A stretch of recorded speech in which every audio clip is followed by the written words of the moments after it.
Le follicule est la partie de l'ovaire contenant les ovocytes. Les follicules ont un comportement très particulier car ils se forment avant la naissance de la future femme et une série de conséquences très importantes découlent de ce fait. L'une d'elles est la réserve ovarienne.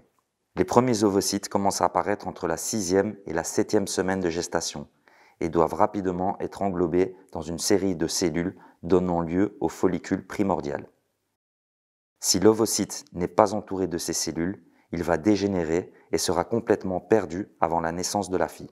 Le nombre de follicules, qui atteint 6 millions à la moitié de la grossesse environ, se verra considérablement réduit dans la deuxième moitié de la grossesse, car la fille, au moment de la naissance, en contiendra environ 2 millions dans ses ovaires.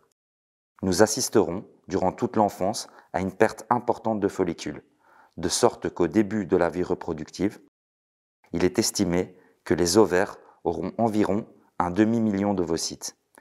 Il faut savoir qu'à partir de cet instant, tous les jours de la vie de la femme, y compris les jours où elle prendra ou non la pilule, les jours de menstruation et les jours de grossesse, l'ovaire perdra près de 1000 follicules par mois.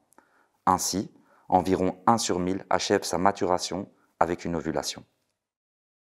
Nous devons considérer le follicule comme une structure vivante qui commence à l'époque prénatale et qui accompagne la femme jusqu'à ce que se produise l'ovulation d'1 sur 1000. Ou, dans une étape de maturation, le follicule se verra interrompu dans son développement. Il faut donc savoir que le follicule est ce que nous dénommons l'unité fonctionnelle de l'ovaire, car il permet non seulement la maturation de l'ovocyte et son ovulation, mais il est également l'organe dans lequel se produit la sécrétion et la synthèse de la majorité des hormones féminines en régulant sa propre fonction.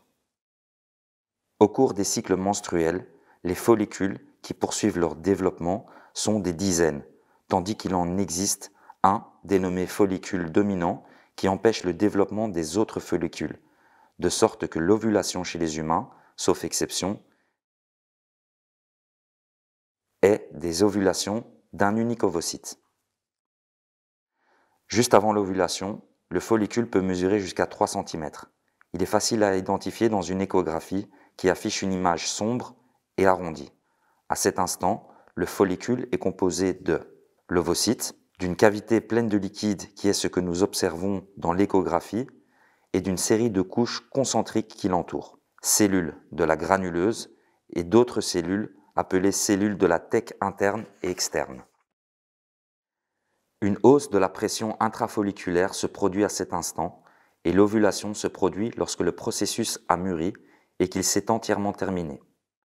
Une fois qu'il ovule, le follicule change, collapse et les cellules commencent à compacter les unes avec les autres et forment le dénommé corps jaune ou corpus luteum, qui sera chargé de maintenir la gestation dans le cas où il y aurait fécondation et empêcherait l'apparition de la nouvelle menstruation.